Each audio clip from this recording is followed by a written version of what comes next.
Welcome. Thank you so much for tuning in. My name is Hannah Fernandez, and you're watching SCORE TV. SCORE is a nonprofit organization dedicated to helping small businesses across the United States get off the ground, grow, and achieve their goals through education and mentorship. So whether you are a new entrepreneur or you've been in business for a long time, our SCORE mentors could offer you free business mentoring and resources for the life of your business. To connect with us, check out our website at chicago.score.org. You can email us at info@scorechicago.org or call us at 312-353-7724. Today, we're going to talk about how Inner City Capital Connections can position underserved businesses for long-time success. With me today is Diego Portillo-Massal, Director of Inner City Capital Connections. Diego, thank you so much for being here today. Hannah, thank you for hosting me. It's my pleasure. And Diego, Inner City Capital Connections, or ICCC for short, helps business owners in economically distressed areas achieve sustainable growth and success. Can you tell us more about ICCC and its program and mission? Sure. Let me start a little bit with the history. So we're part of a larger organization called the Initiative for a Competitive Inner City. And we started originally as a research organization 25 years ago. Dr. Michael Porter of Harvard Business School, known mostly for his work on cluster analysis and competitiveness, was tasked by one of his students to turn his attention to inner cities across America. In 1992, when he was first tasked with this, we had just had the outbreaks, the riots in LA, and massive problems with inner cities that were seen as forgotten places, places of lost hope. Sure. And Dr. Porter's research led to what many of us already know, is that these are communities, they're thriving communities, that there's a lot of talent, that there's competitiveness in those communities. It's access, it's large talent pools. Yes, there's problems of access to capital, there's problems of poverty, there's problems with education, but that there are indeed in these places businesses that have been making a go of it for a very long time, some of them quite successfully.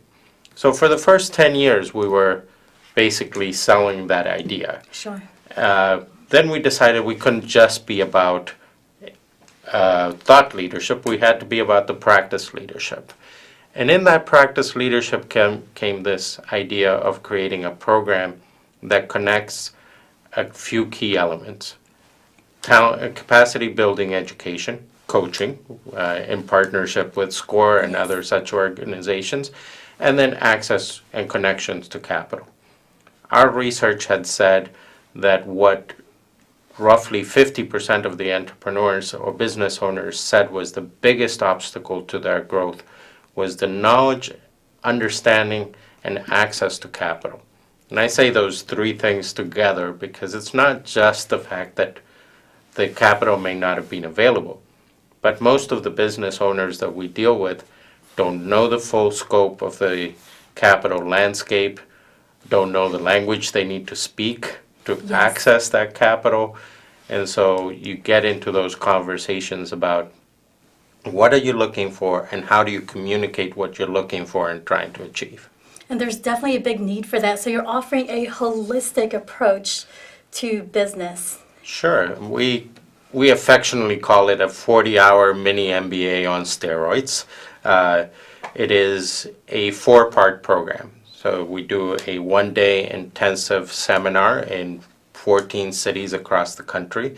It will be in Chicago today, I guess. I'm excited about that, yeah. And that day brings together professors from top flight universities across the country to teach strategy, talent management, marketing and sales, entrepreneurial finance. We'll do a capital panel, once again, about showing that breadth of opportunities in the capital landscape. What are they and what do they look for in a business owner?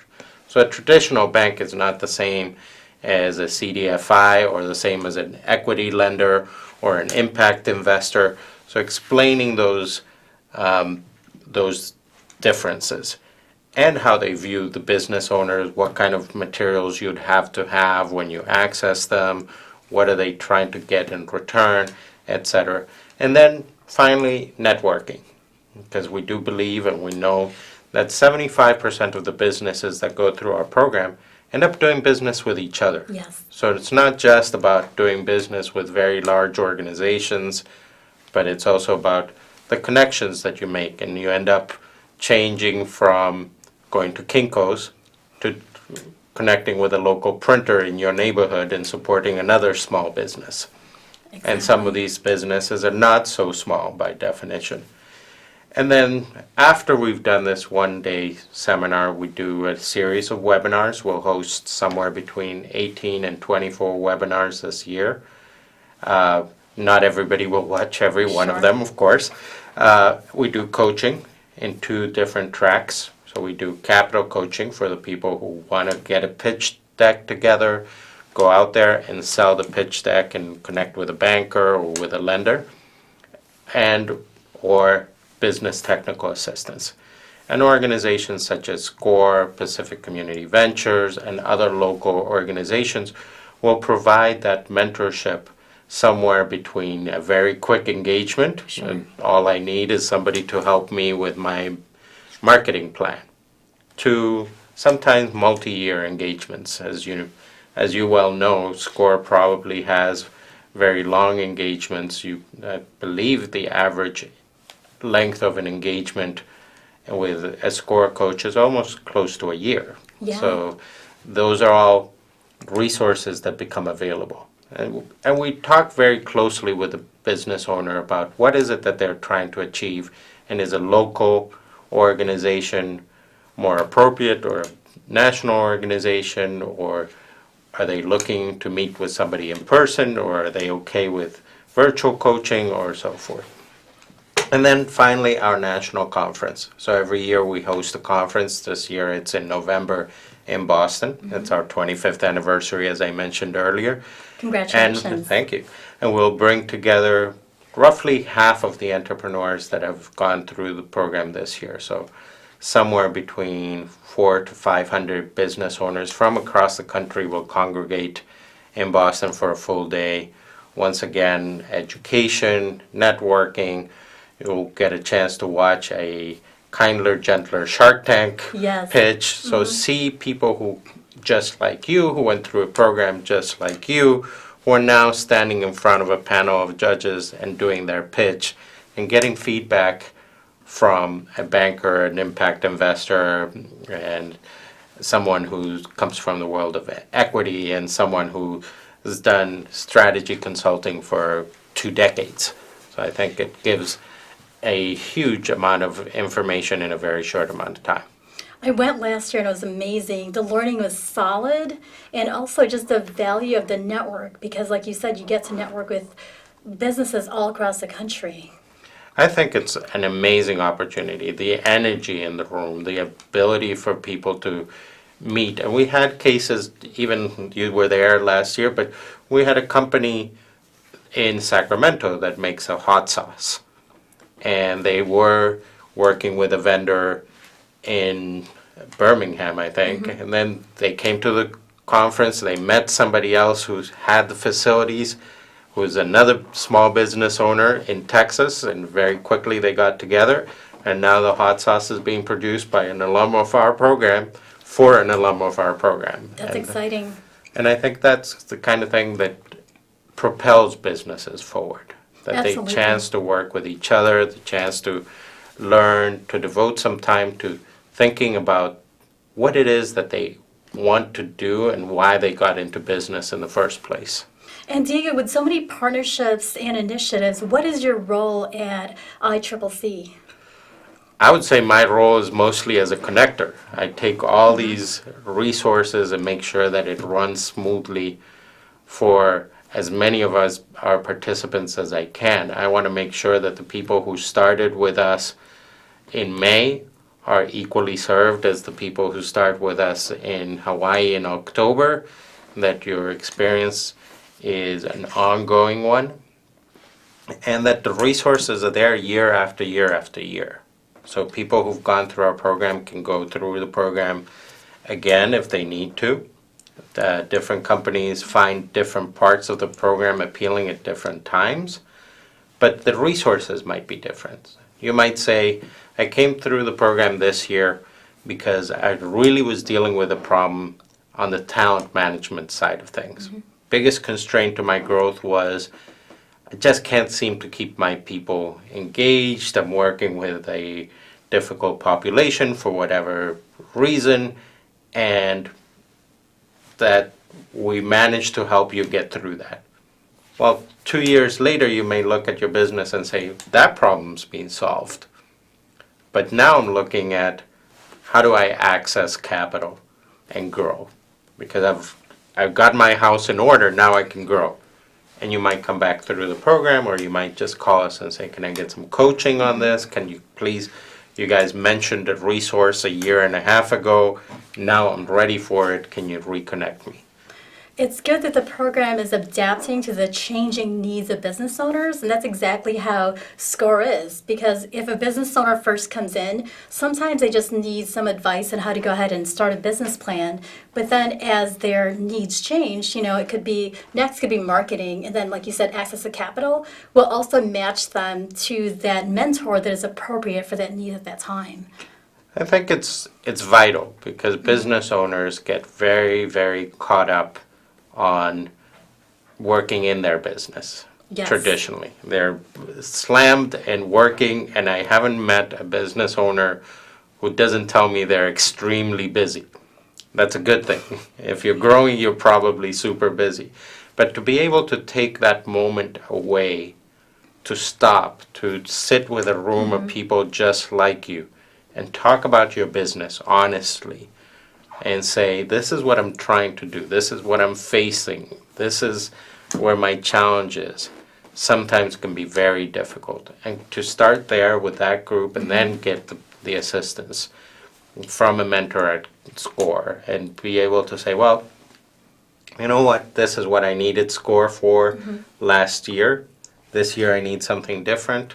Well, let me go back and see if I can get matched with a different coach whose expertise isn't marketing, but this time it's access to capital. Exactly. Or talent management or any of those things that I mentioned earlier. Exactly. And you said that ICCC operates all across the country. So what neighborhoods across the country is the work making the biggest impact? Well, we work in underserved communities specifically, and we define that pretty widely. We have our own definition of inner city, which has measurements of percentage of poverty and percentage of unemployment and large concentrations of population.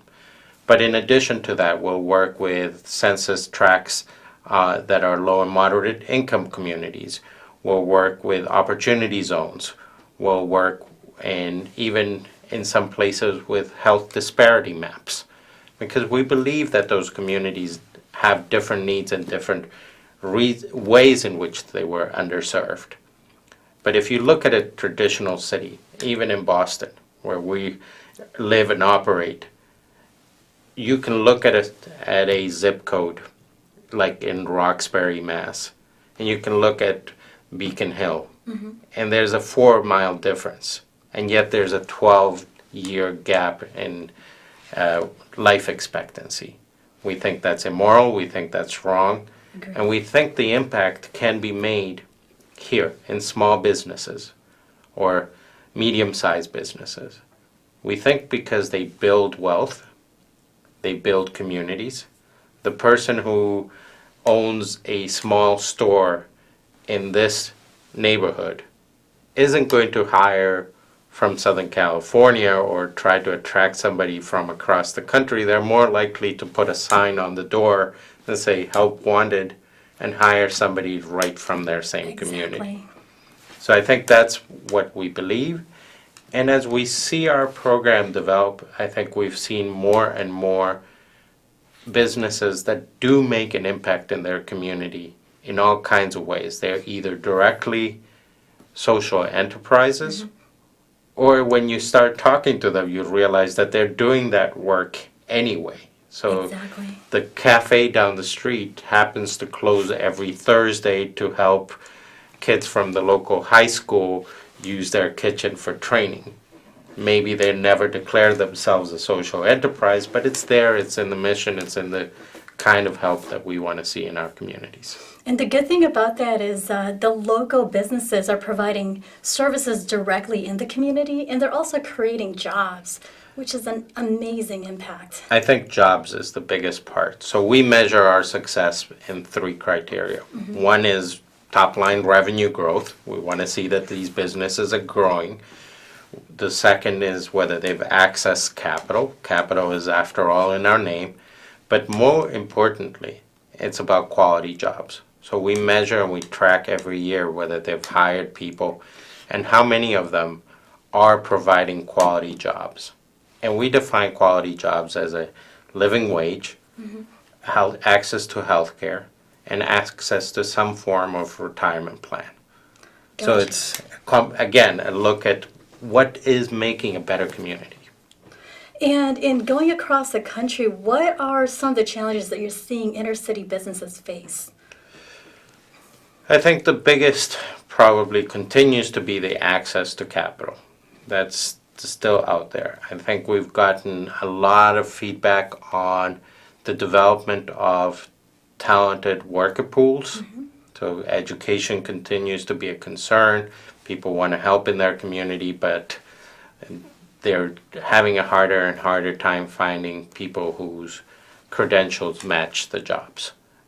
The world's becoming a little more complicated, and sometimes even basic jobs need a lot more accreditations than you would expect. So that's a large part of it. And then just that ability to get resources. It becomes very, very complicated. And in some cases, if you look at a city like Chicago, there might be 40 or 50 organizations that are offering some form of support to a small business owner. And the landscape gets very muddied. If I look at a list of 50 organizations, all who have slightly different criteria, I end up not picking any of them. It's overwhelming And so, sometimes. so I think the opportunity to find pathways in, to get those connections, to have somebody take you and say, here is a list of not just a list, but let me make an introduction to Hannah.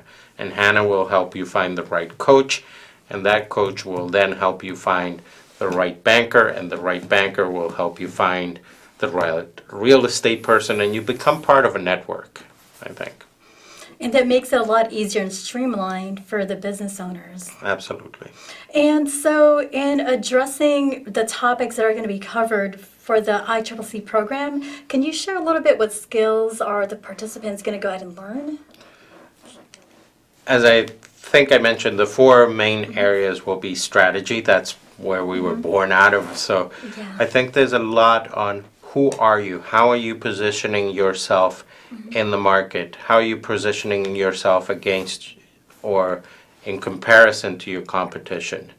Dr. Porter often says strategy is also as much about the things you choose not to do as it is what you choose to do. So a lot of really focusing in on where are you dedicating your time, and does that align with the strategy that you think you have.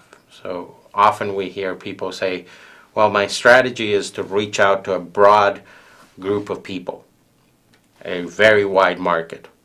Well, you aren't spending any time on marketing, then how are you reaching that broad group of Right. people? You're not spending money on marketing and you're not spending time on marketing, then your activity isn't aligned to your strategy. That's just one of the examples of the kind of things that people might take away. We work with professors who come from top flight universities, as I said, but they all have run small businesses. They've done consulting for small businesses. They've worked in those situations, and they're tasked with making sure that the business owners leave with things that they can implement in their business tomorrow. This is not an academic discourse on strategy overall. It's how do you, as a small business owner, managing 10 employees, take this and apply it to your business tomorrow. In marketing, our professor tackles things like saying, are you looking at how are you segmenting your population, your satisfaction surveys, and looking at where you're spending your time and your dollars, and how are you deciding to best serve your existing customers before you acquire new ones? And are you making profits from some of your clients or not? Can you get rid of the ones you're not making a profit with and still make more time for the ones that are profitable? And so these are very pointed things. They obviously have to require a business to be large enough and stable enough to make those strategic decisions. It takes a lot of effort to confidently look and say, yes, I'm going to get rid of a third of my clients or my oldest client. Because when it turns out that my oldest client, I haven't raised my fees in 10 years because they were my oldest client, well, I've been losing money on them for the last 5. Right. It's a very sometimes difficult conversation to look at that. And it takes a special set of eyes and also some coaching to let you know that, look, really take yourself out of the business. A lot of business owners, to your point earlier, spend so much time working in their business and not enough strategizing and really figuring out what is the most revenue generating service or activity or product that they have in their business. Yeah, and I think even at the heart of it is making the decision of what kind of business do you want to have. Are you a lifestyle business? And all I care about is making enough for me for this year, and I'm okay with that. I would like to, if my goal is next year make the same amount of money but work 1 day a week less, because I'm okay with this amount of money, that's one style of business. Now, if you're looking at saying, this year I own a barber shop in south side of Chicago, next year I want to own 4, and then I want to have a chain of barber shops across the country or sell my brand of hair pomade across the country, that's a completely different vision. And the two have different strategies and different approaches and different language, and you motivate your employees differently. So I think it's even just going back to who are we and why are we doing what we try to do every day, and how do we communicate that out is big. And I'm a proud alumni of the ICCC, and to those that are listening right now, they're probably wondering, that sounds great, but how do I qualify? So in order to be eligible to apply for the ICCC program, what are the main criteria and qualifications? So the main criteria, I would say, are, again, being from an underserved community. And as I mentioned, that's a pretty wide definition. To be in business longer than 3 years. There are plenty of other programs that deal with startup pains, where about growth. The average age of the businesses in the program is 13 years at the moment. And then to be past that survival stage, as I said, making some of those strategic decisions need you to be past worried about keeping the doors open next week. Right. Now that's pretty flexible as well. It's very different to make $500,000 in a barber shop than it is to do it in a construction business. So we are pretty flexible on that criteria, but I will say the vast majority of our businesses are doing at least $500,000 in revenue every year. And is there a cost to participate? There is no cost to participate in the program. Okay. There is a cost in traveling to the national conference and coming to Boston. That's the only cost, is your travel and to Boston. Skin in the game, right? It shows how dedicated It does, small and I business think owners are. and I always say, I think we've seen it time and time again. The people who have come have made national connections, and it's been a great investment in their program. And at SCORE Chicago, one of our goals is to really collaborate more with our resource partners so that we can serve the small business community better. And as we mentioned earlier, ICCC and SCORE had a partnership to provide these mentoring for participants. What are some ways other organizations can partner and get involved with ICCC? I think there's a wide variety, and we find numerous ways for people to work with us, whether it's providing coaches, whether it's providing funding, obviously, Sure. and then webinars. There's all kinds of expertise out there that people in our network might need, whether it's a legal question or whether it's search engine optimization. We're not going to do a full class on search engine optimization, but we'll run a webinar. We'll run a webinar on logistics. We'll run a webinar on healthcare related questions. We'll run all kinds of webinars that a part of the participants are interested in. Perfect. And for those who are interested in getting more information or partnering, what is the best way to connect with ICCC?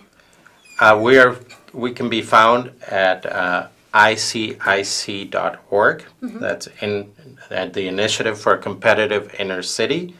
Once again, icic.org. Thank you so much for being here today, Hannah, it was a Diego. pleasure, and I look forward to seeing you at the event. I'm excited. And to those of you watching, if you'd like to volunteer, we are looking for more SCORE mentors. So check out our website, chicago.score.org. Thank you so much for watching. This is Hannah, and see you again next time on SCORE TV. Thank you. Thank you so much.